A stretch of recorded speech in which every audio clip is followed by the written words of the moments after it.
Welcome to another exploration into the darker corners of American history, stories that remain as mysterious as they are unsettling. Before we begin, take a moment to let us know in the comments where you're watching from and what time of day or night this narration has reached you. It's always intriguing to see how far these accounts travel and when they find their audience. With that said, let's journey back into the past.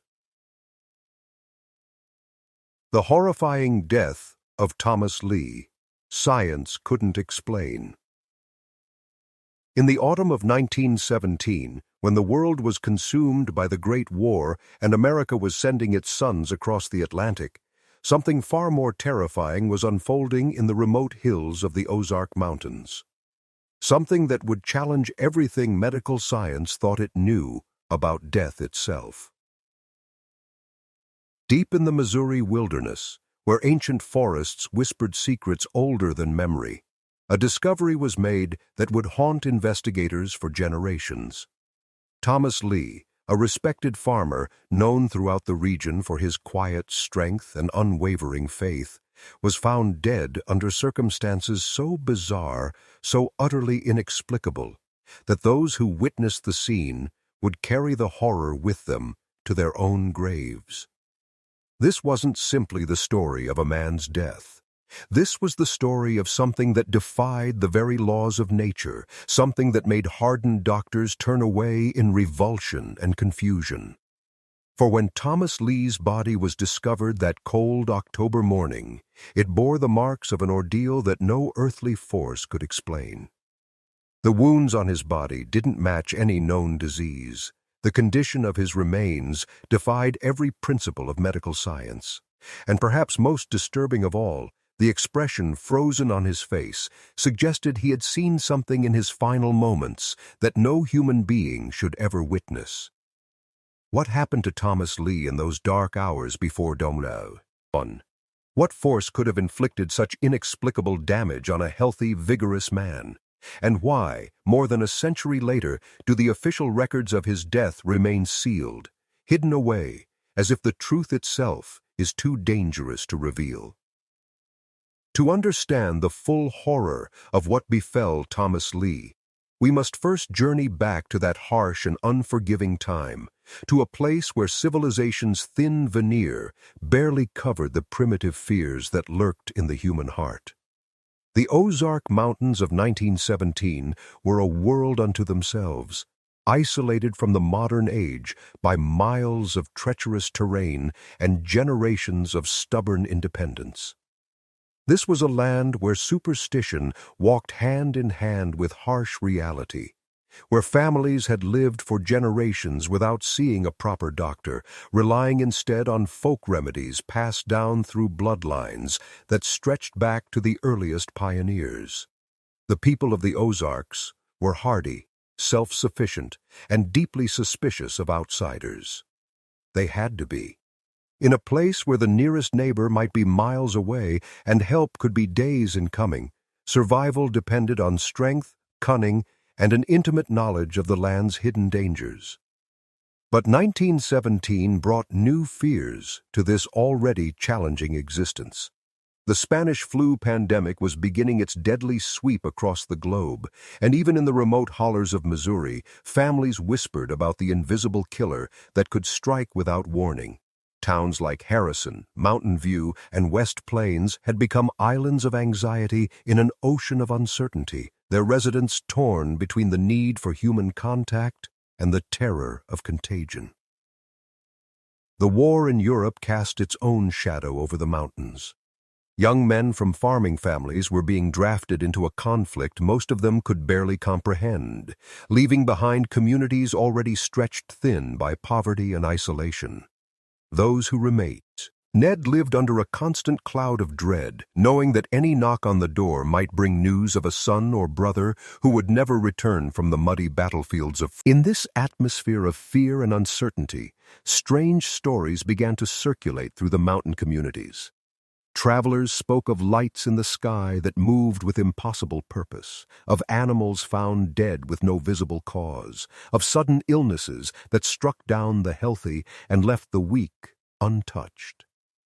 The old-timers nodded knowingly at these tales, remembering similar stories from their own youth, passed down through generations like warnings from the past.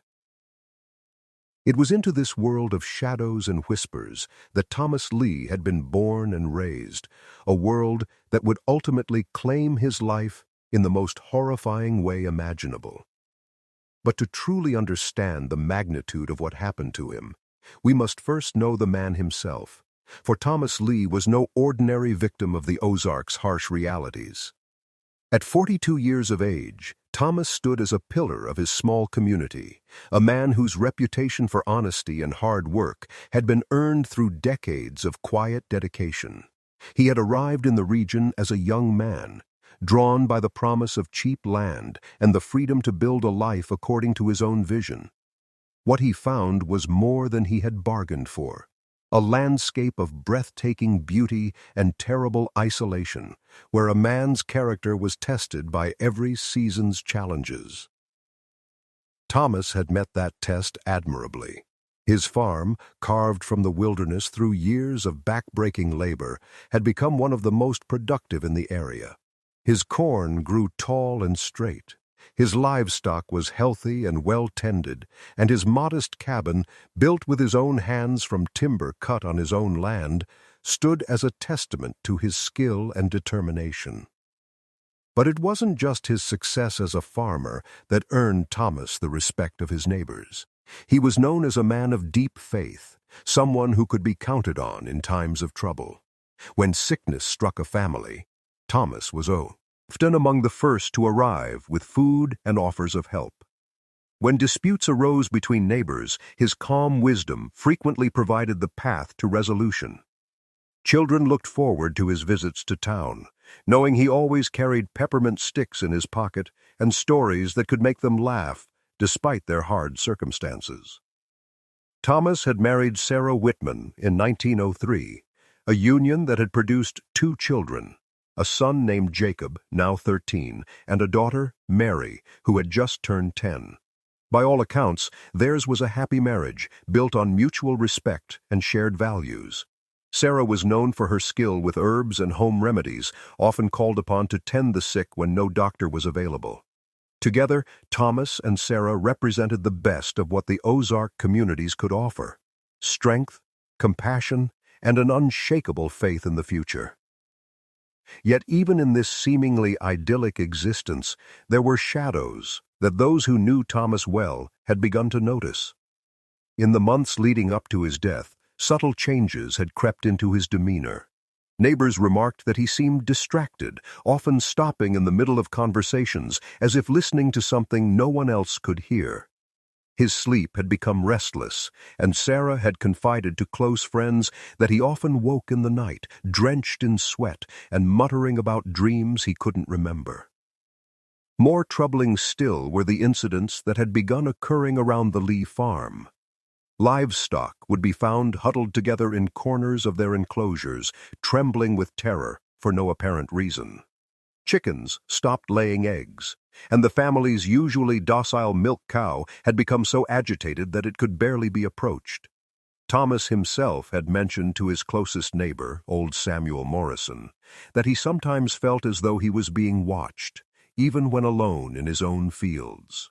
These changes might have been dismissed as the natural anxieties of wartime, the stress of trying to maintain a farm while young men were being called away to fight. But those who had known Thomas for years recognized something deeper, something that seemed to emanate from the very core of his being.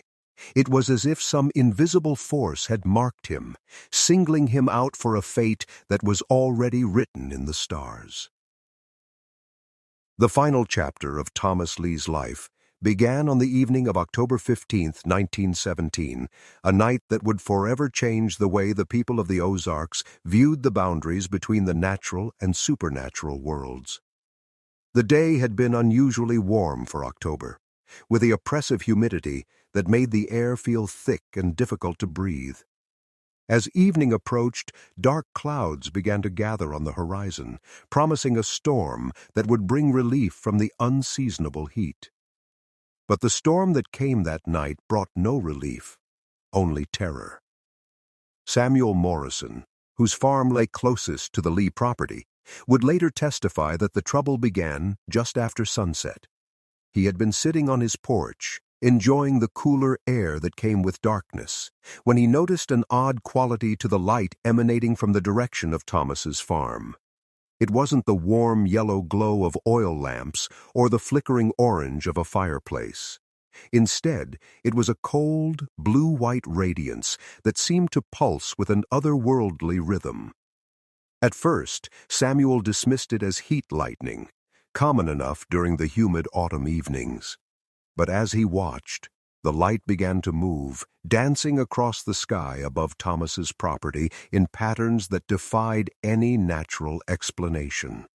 It would brighten to an almost painful intensity, then fade to barely visible wisps, only to flare up again in a completely different location. Other neighbors began to notice the phenomenon as well. Martha Hendricks, who lived nearly 2 miles away, later described seeing the lights from her bedroom window and feeling an immediate sense of dread that she couldn't explain. "It wasn't like anything I'd ever seen before," she would tell investigators. "The light seemed alive somehow, like it had a purpose all its own." As the evening progressed, the strange illumination was joined by sounds that chilled the blood of anyone unfortunate enough to hear them. A low, thrumming noise seemed to emanate from the very earth itself, so deep that it was felt as much as heard. It pulsed in rhythm with the lights, creating a symphony of terror that sent wildlife fleeing in all directions. Samuel Morrison, growing increasingly concerned for his neighbor's welfare, had just decided to make the journey to the Lee farm when the sounds changed. The deep thrumming was suddenly pierced by a sound that would haunt him for the rest of his days, a scream of such pure agony and terror that it seemed to tear through the very fabric of reality itself. The scream came from the direction of Thomas's barn, a single prolonged cry that spoke of suffering beyond human comprehension. It rose and fell like the wail of a banshee, carrying with it overtones of despair that made strong men weep without understanding why. And then, just as suddenly as it had begun, the scream cut off, leaving behind a silence so complete it seemed to press against the eardrums like a physical weight. The strange lights flickered once more, and then vanished, plunging the night into a darkness so absolute that even familiar landmarks became invisible. Samuel Morrison, his hands shaking with a fear he couldn't name, lit a lantern and began the treacherous journey across the rough terrain that separated his farm from Thomas's property. What he found when he arrived would remain burned into his memory until his dying day. The farmyard was eerily quiet, with none of the usual sounds of settling livestock or creaking timbers. Thomas's cabin stood dark and silent, its windows reflecting Samuel's lantern light like dead eyes. But it was the barn that drew his attention, for its door stood wide open, revealing only an impenetrable blackness within.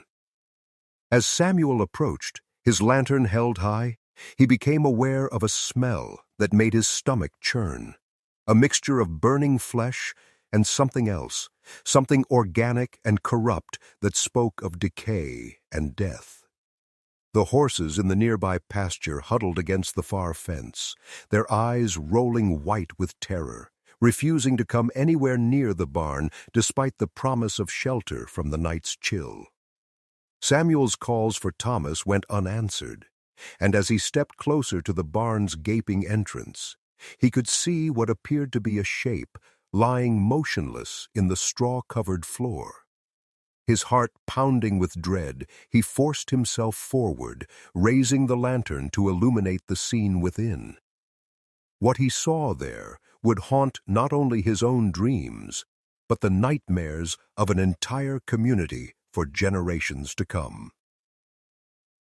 Thomas Lee lay sprawled in the center of the barn floor, his body contorted in a position that suggested his final moments had been filled with unimaginable agony. His face, frozen in an expression of absolute terror, was turned toward the barn door, as if he had been trying to escape from something that had pursued him into his final refuge. But it was the condition of his body that truly defied comprehension. Samuel, despite his limited medical knowledge, could see immediately that whatever had killed Thomas bore no resemblance to any natural cause of death he had ever witnessed. Burns covered Thomas's skin, but they were unlike any burns Samuel had ever seen. They appeared to come from within, as if something had ignited the very blood in his veins. The patterns they formed seemed almost deliberate, following the lines of his circulatory system with surgical precision. His clothes, while singed in places, remained largely intact, suggesting that whatever had caused the burns had somehow targeted only his flesh. More disturbing still was the expression of pure terror frozen on Thomas's face. His eyes, wide with horror, stared sightlessly at something beyond Samuel's comprehension. His mouth was open in what might have been the beginning of another scream, and his hands were clenched into fists so tight that his fingernails had drawn blood from his palms. Samuel Morrison, a man who had faced the dangers of frontier life without flinching, found himself backing away from the scene in revulsion and fear. This was no ordinary death, no simple accident or even murder. This was something that challenged the very foundations of his understanding of the world. Fighting down the bile that rose in his throat, Samuel forced himself to check for any signs of life, though the unnatural stillness of the body left little doubt about Thomas's fate. As he knelt beside his neighbor's remains, he became aware of another disturbing detail: the complete absence of blood, despite the obvious trauma to the body. It was as if whatever force had killed Thomas Lee had somehow drained the very essence of life from his body, leaving behind only an empty shell that bore witness to an ordeal beyond human imagination. With shaking hands, Samuel covered the body with a horse blanket and began the grim task of alerting the authorities. But even as he hurried through the night toward the nearest settlement, he couldn't shake the feeling that he had witnessed something that was never meant for human eyes, something that challenged the very order of creation itself. The news of Thomas Lee's death spread through the mountain communities like wildfire, but it was the manner of his death that truly captured the imagination and fear of his neighbors. By dawn, a small crowd had gathered at the Lee farm, drawn by morbid curiosity and genuine concern for Sarah and the children, who had been staying with relatives in town and thus spared the horror of discovering Thomas's body themselves. Among the early arrivals was Dr. Ephraim Caldwell, the closest thing to a qualified physician within 50 miles of the Lee farm. Dr. Caldwell had practiced medicine in the Ozarks for nearly 30 years, dealing with everything from difficult childbirths to hunting accidents, and he had developed a reputation for unflappable competence in the face of even the most challenging medical emergencies. But nothing in his long career had prepared him for what he found in Thomas Lee's barn. Dr. Caldwell's first examination of the body, conducted by the pale light of dawn filtering through the barn's weathered boards, only deepened the mystery surrounding Thomas's death. The burns that covered his body defied every principle of thermal injury that the doctor had learned during his medical training. They appeared to originate from beneath the skin, radiating outward in patterns that followed the major blood vessels with anatomical precision. In 30 years of practice, Dr. Caldwell would later write in his notes, "I have never encountered burns of this nature. They appear to have been inflicted from within the body itself, as if the victim's own blood had somehow been heated to a temperature sufficient to cauterize the surrounding tissue." But the burns were only the beginning of the medical anomalies that surrounded Thomas Lee's death. When Dr. Caldwell attempted to examine the body more thoroughly, he discovered that the normal processes of death had been dramatically accelerated.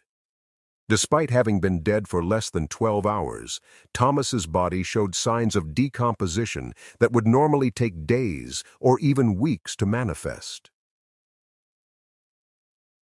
The B. Fluid, what little remained in the body, had coagulated into a substance unlike anything Dr. Caldwell had encountered in his medical career.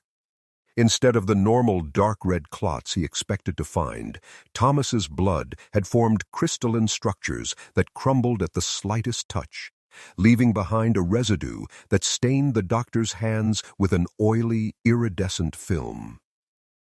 Even more disturbing was the condition of Thomas's internal organs. Dr. Caldwell's preliminary examination revealed that the heart, liver, and kidneys had all undergone rapid cellular breakdown, their tissues becoming so degraded that they barely maintained their structural integrity. Yet there was no sign of disease, no indication of the bacterial or viral infections that typically caused such rapid decomposition. It is as if, Dr. Caldwell noted in his increasingly frantic observations, some unknown force has accelerated the very processes of decay, compressing what should be weeks of natural decomposition into a matter of hours.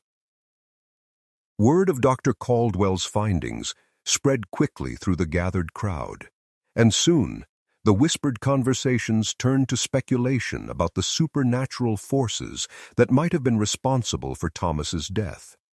The people of the Ozarks had long lived with stories of unexplained phenomena, of creatures and forces that existed beyond the boundaries of conventional understanding.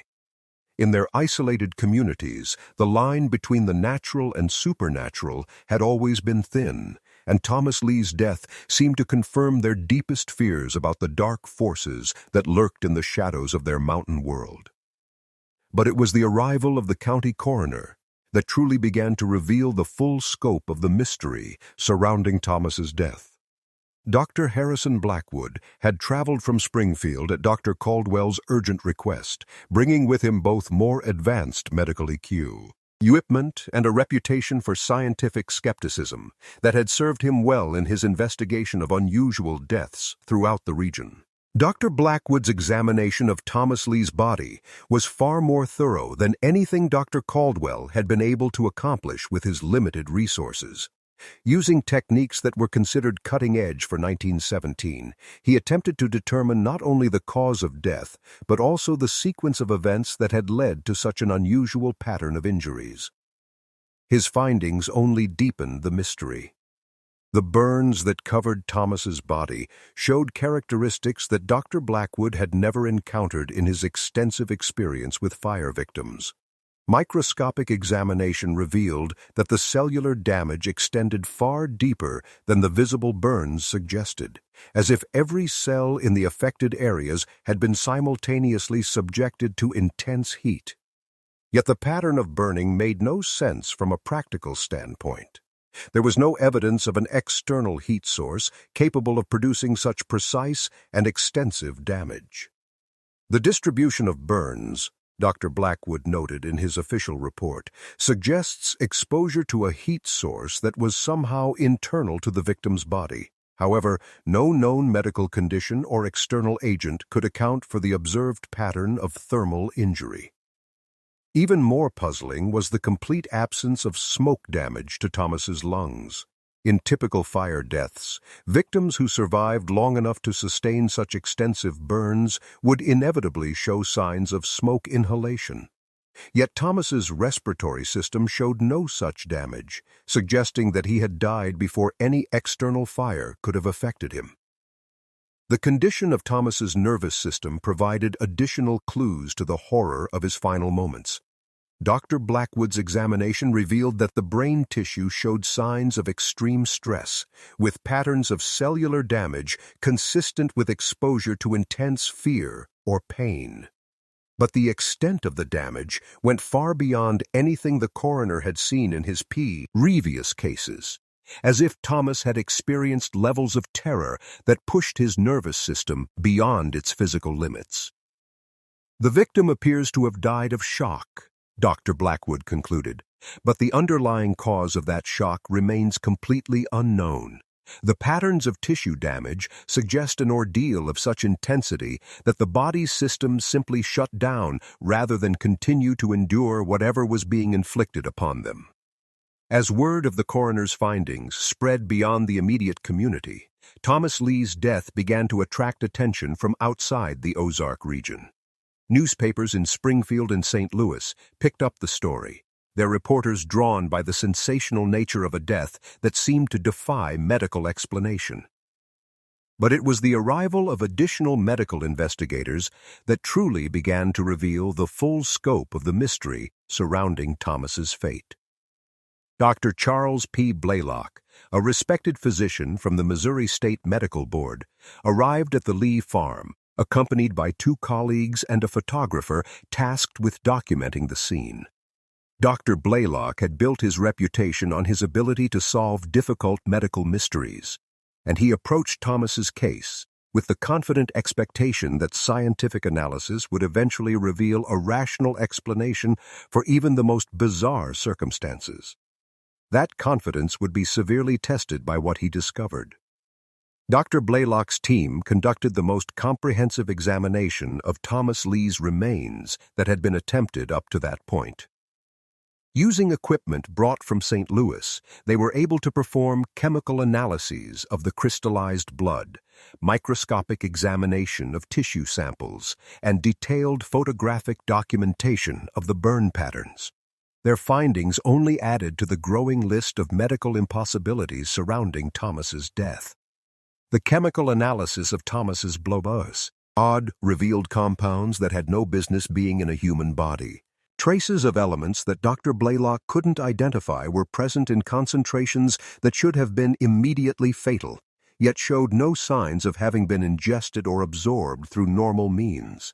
It was as if these foreign substances had somehow been generated within Thomas's body itself, the byproducts of some unknown biological process.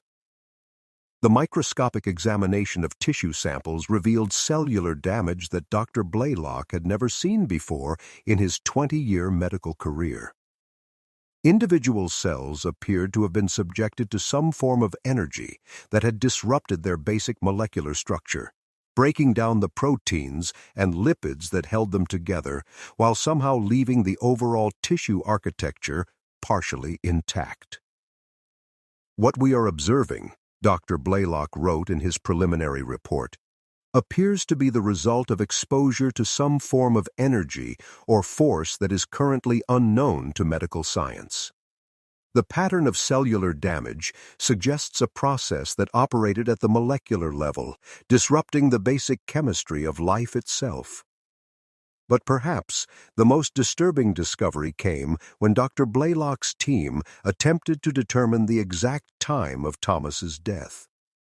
Based on the traditional markers used by medical examiners, body temperature, rigor mortis, and other post-mortem changes, Thomas appeared to have died at least 3 days before his body was discovered. Yet multiple witnesses could testify that he had been alive and working on his farm just hours before Samuel Morrison found his remains. This temporal impossibility suggested that whatever had killed Thomas Lee had somehow accelerated not just the processes of decomposition, but the very passage of time itself within his body.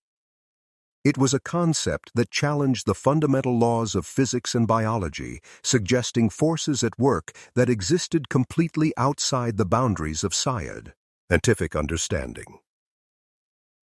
As news of Dr. Blaylock's findings began to circulate, the story of Thomas Lee's death took on a life of its own in the communities of the Ozark Mountains. What had begun as a tragic but isolated incident had become something far more sinister, evidence that the forces of darkness that had always lurked in the mountain shadows were growing bolder, more powerful, and more willing to reveal themselves to the world. The fear that gripped the mountain communities was unlike anything they had experienced before. This wasn't the ordinary fear of disease or accident that had always been part of their harsh existence. This was something deeper, more primal, The fear that the very foundations of reality itself were under assault by forces that no human agency could hope to understand or control. Families began to speak in whispers about the old stories, the legends that had been passed down through generations, about things that lived in the deep places of the mountains, things that had made compacts with the earliest settlers and were now calling in their debts. Children were kept close to home after dark, and even the bravest men found reasons to avoid traveling alone through the remote areas where shadows seemed to move with purposes of their own. But it was the discovery of additional information about Thomas Lee's family history that truly began to suggest the terrifying scope of whatever forces had claimed his life. As investigators delved deeper into his background, they uncovered a pattern of unexplained deaths that stretched back generations, a legacy of horror that had been carefully hidden from the outside world. The first clue came from Thomas's widow, Sarah, who had initially been too distraught to provide investigators with detailed information about her husband's family background. But as the shock of his death began to wear off, she began to remember stories that Thomas had told her about his grandfather, Jeremiah Lee, who had died under mysterious circumstances in the 1870s. According to family oral history, Jeremiah had been found dead in his cabin after neighbors noticed that his livestock had been bellowing in distress for several days. When they finally broke down his door, they discovered his body in a condition that the local doctor had been unable to explain. Like Thomas, Jeremiah had shown signs of burns that seemed to originate from within his body, and his face had been frozen in an expression of absolute terror. The similarities between grandfather and grandson's deaths were striking enough to warrant further investigation, and Dr. Blaylock's team began to search through local records for any additional information about the Lee family's tragic history. What they discovered painted a picture of a bloodline that had been marked by supernatural forces for generations. Old church records from the 1850s mentioned the death of Thomas's great-grandfather, Ezekiel Lee, who had reportedly died after claiming to have made contact with spirits in the deep woods. The record was fragmentary and difficult to interpret, but it mentioned that Ezekiel's body had been found in a condition that defied Christian understanding, and that his burial had been delayed while church elders debated whether his remains could be consecrated ground.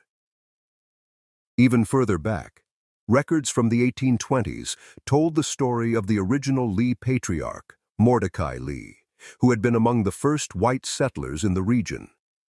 According to these early accounts, Mordecai had gained his land through a bargain with the old inhabitants, a euphemistic reference that experienced mountain dwellers understood to mean the supernatural entities that had claimed the Ozark region long before human settlement.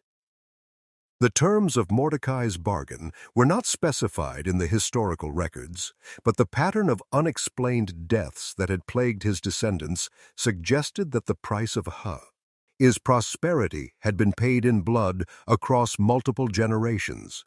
Each death had been characterized by the same horrifying symptoms: burns from within, rapid decomposition, and expressions of terminal terror that spoke of final moments filled with unimaginable horror. But the most chilling discovery came when Dr. Blaylock's team found a letter that Thomas had written to his wife just weeks before his death. The letter had been hidden among Sarah's personal belongings, apparently forgotten in the chaos that followed the tragic discovery of her husband's body. In the letter, Thomas described dreams that had been plaguing him for months, dreams in which he was visited by figures that claimed to represent the other side of his family's ancient bargain.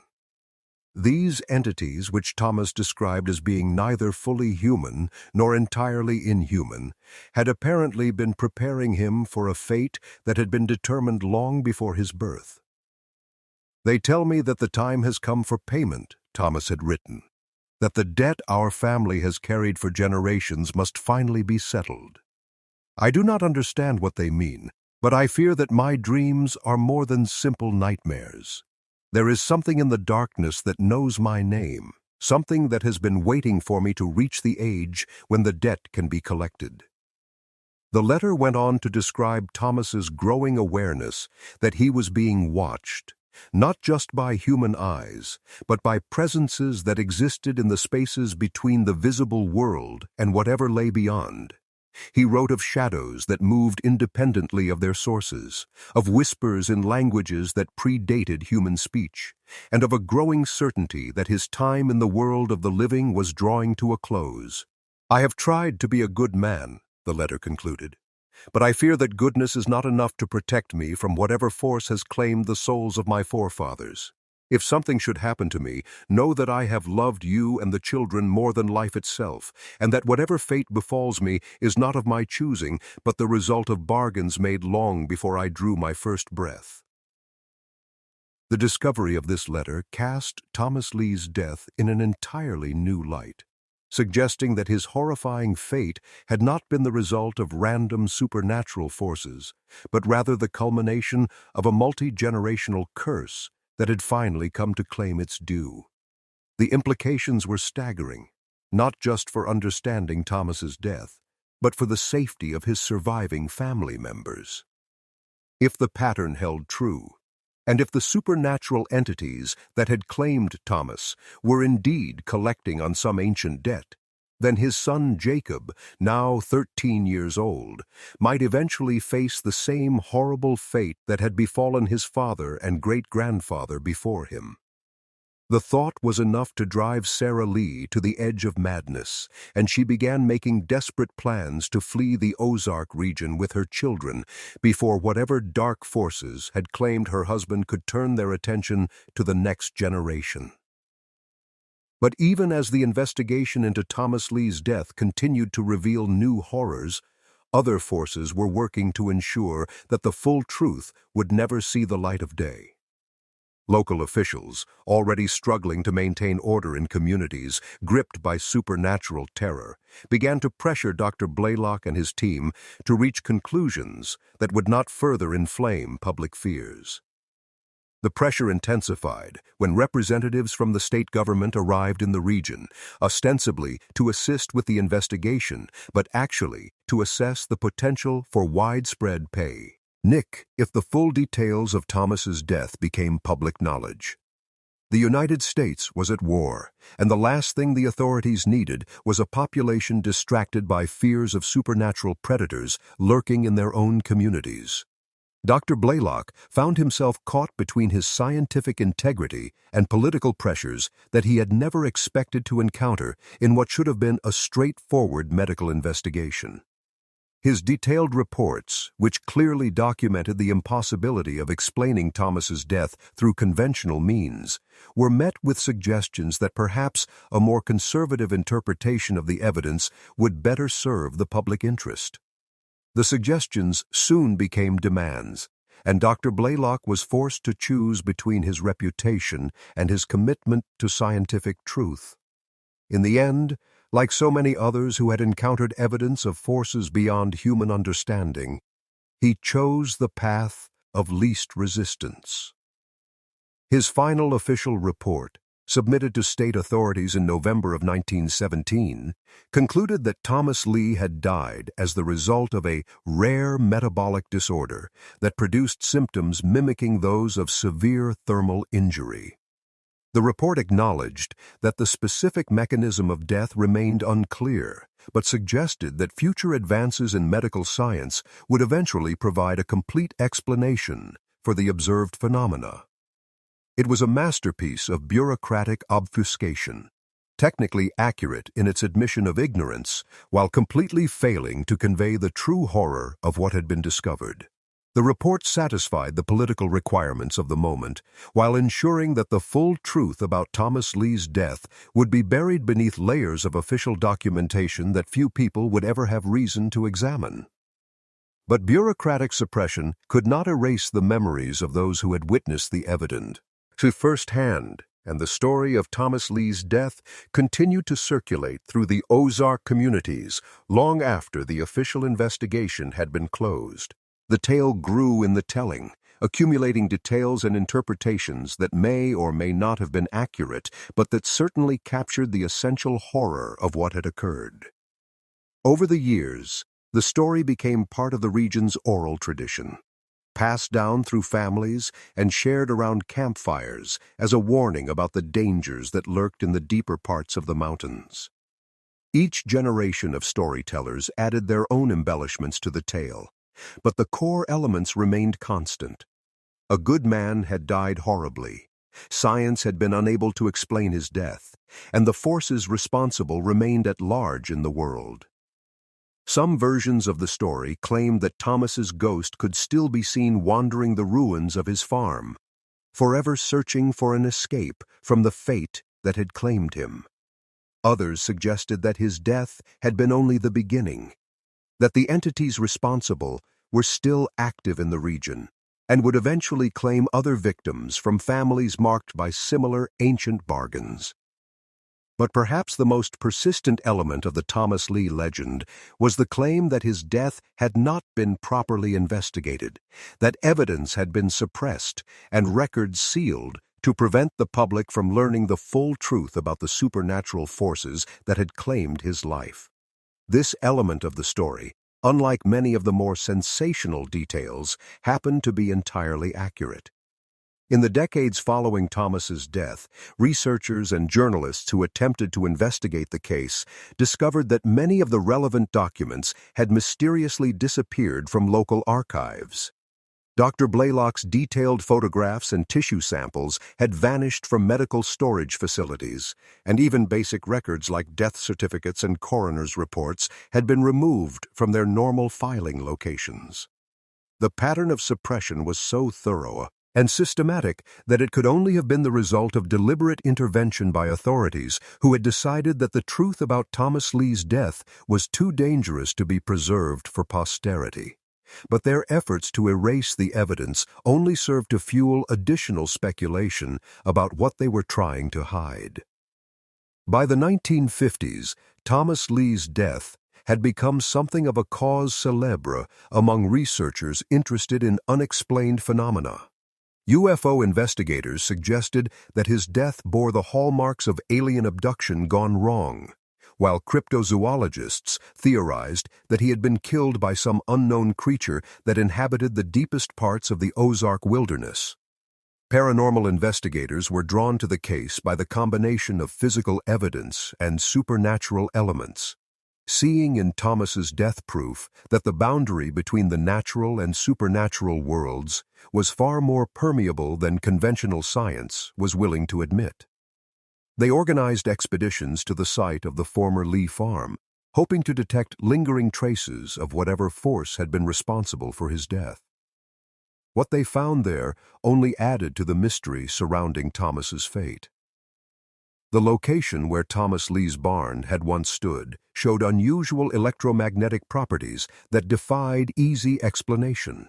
Compass needles spun wildly in the area, and electronic equipment frequently malfunctioned without apparent cause. Plants grown in soil taken from the site showed abnormal growth patterns, developing at accelerated rates, but often dying suddenly before reaching maturity. Even more disturbing were the reports from sensitive individuals who claimed to experience vivid hallucinations when visiting the site.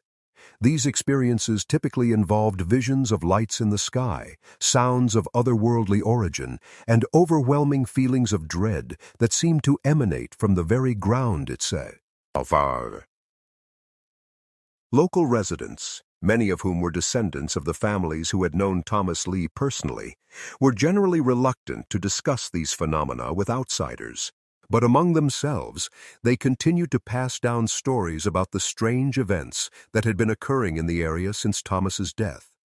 Events that suggested his fate had somehow opened a doorway between worlds that had never been properly closed. The persistence of these anomalies, more than 40 years after Thomas's death, suggested that whatever force had killed him was not simply a one-time occurrence, but rather an ongoing presence that continued to influence the physical world around the site of his demise. This realization was deeply unsettling to anyone who hoped that the passage of time would eventually allow the horror of Thomas's death to fade into harmless legend. But time, it seemed, had no power over the forces that had claimed Thomas Lee's life. If anything, those forces appeared to be growing stronger, more confident in their ability to manifest in the physical world without fear of effective resistance from human authorities.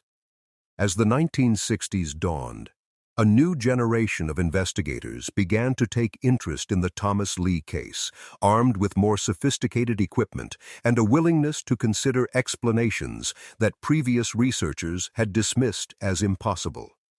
These investigators were less concerned with providing comfortable explanations for Thomas's death than they were with understanding the true nature of the forces that had been responsible for his fate.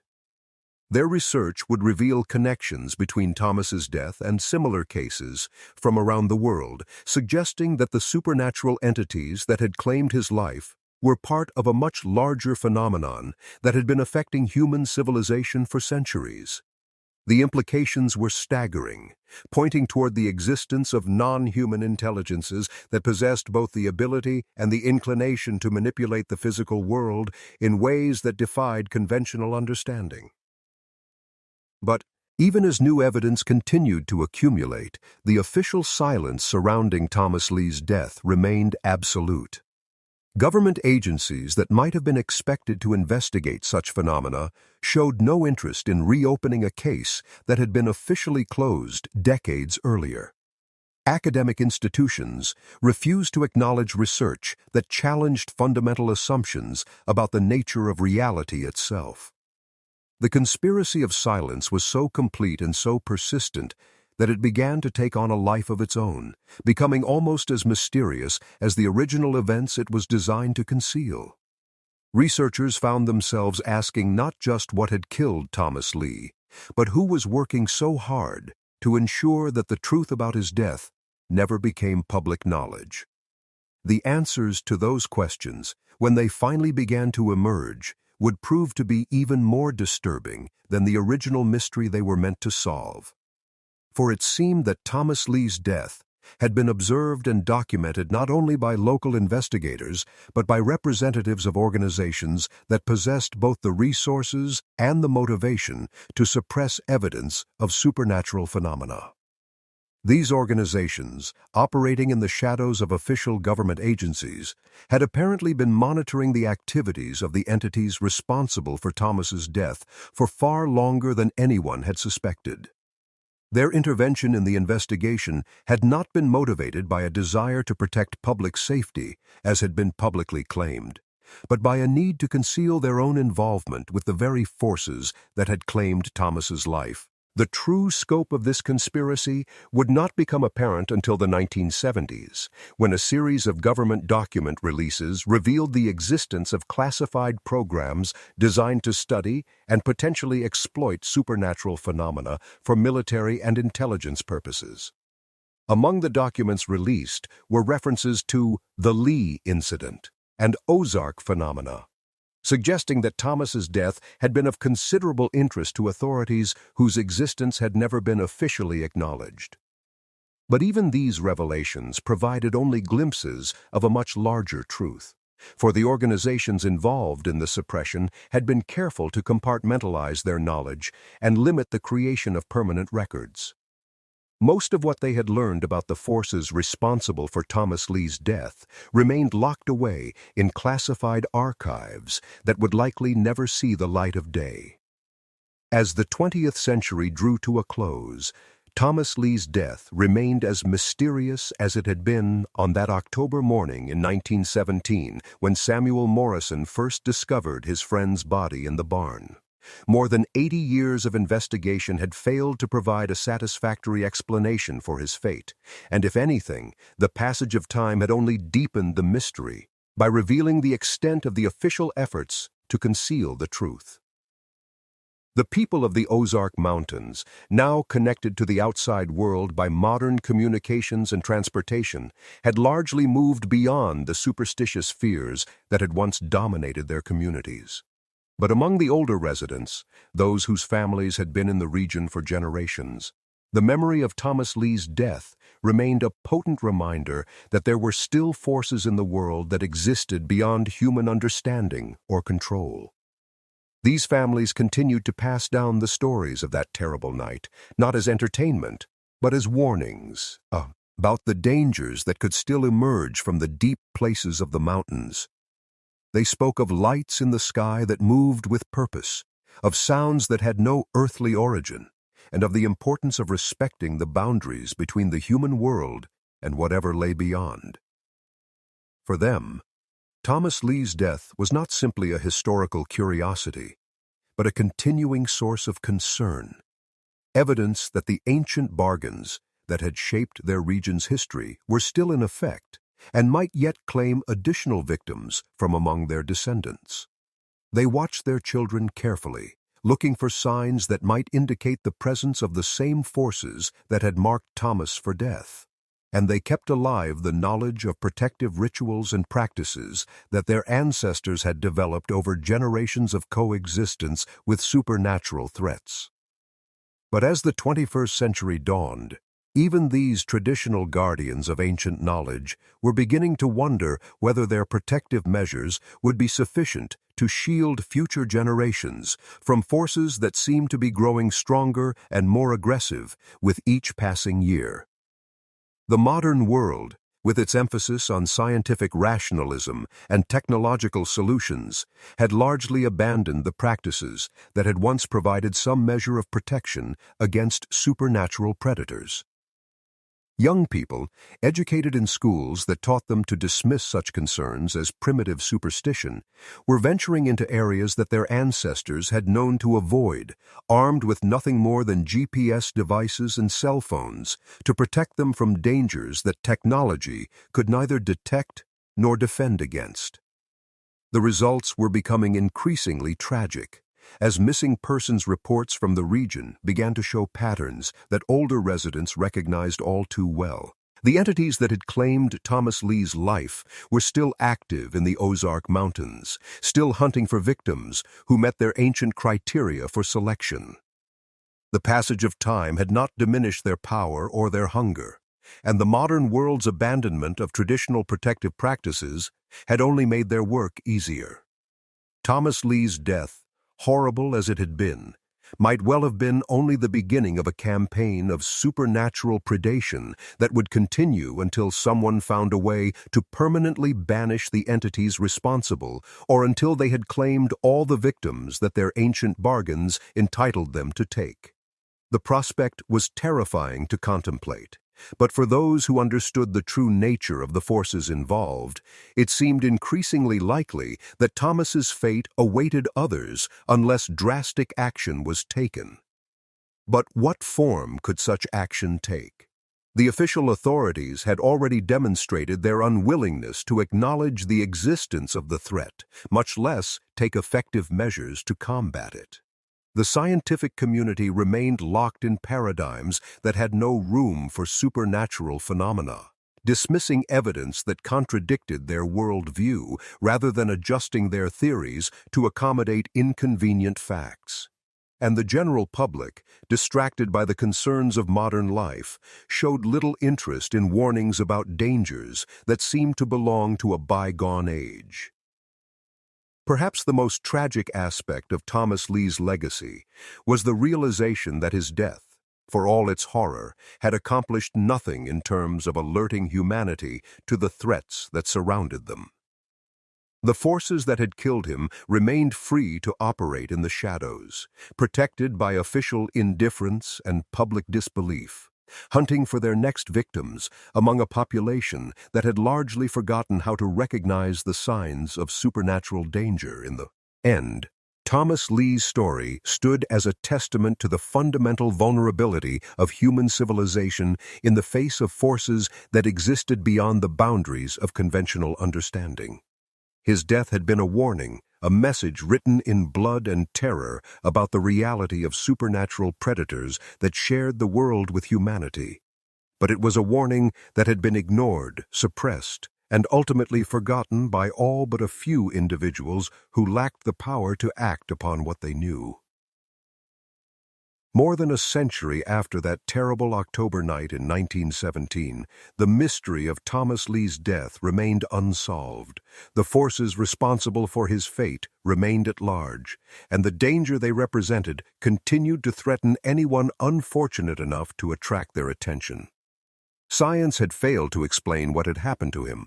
Official authorities had failed to protect the public from similar threats, and time itself had failed to diminish the horror of his final moments.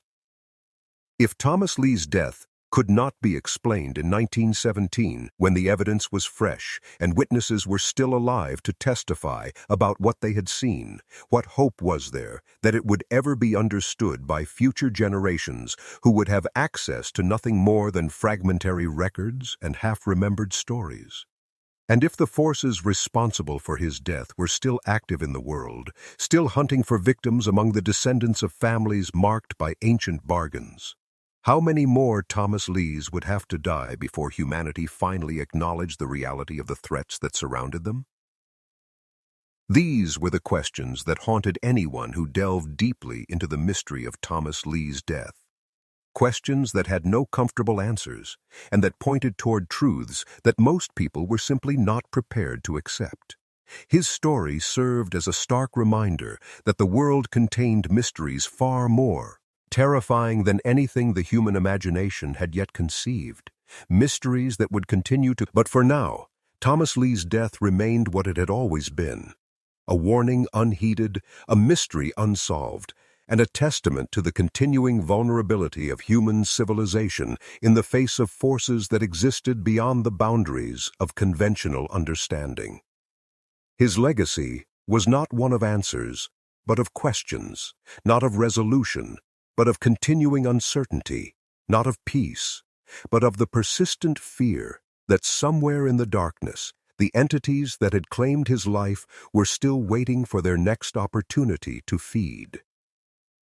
In the deep places of the Ozark Mountains, where shadows moved with purposes of their own, and ancient bargains still held sway over the descendants of those who had made them, the memory of Thomas Lee's death served as a reminder that some mysteries were meant to remain unsolved.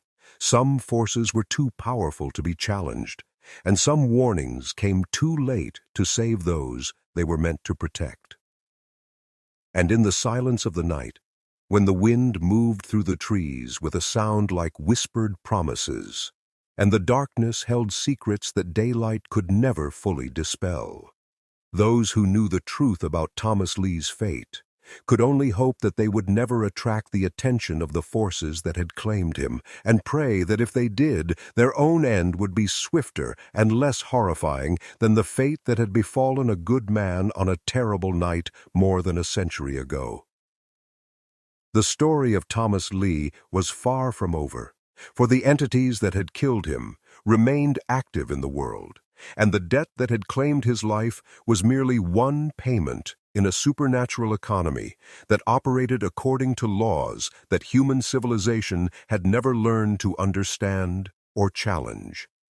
Until someone found a way to break the ancient patterns that had shaped his family's tragic destiny, Thomas Lee's death would remain not just an unsolved mystery, but a continuing threat to anyone unlucky enough to share his cursed bloodline.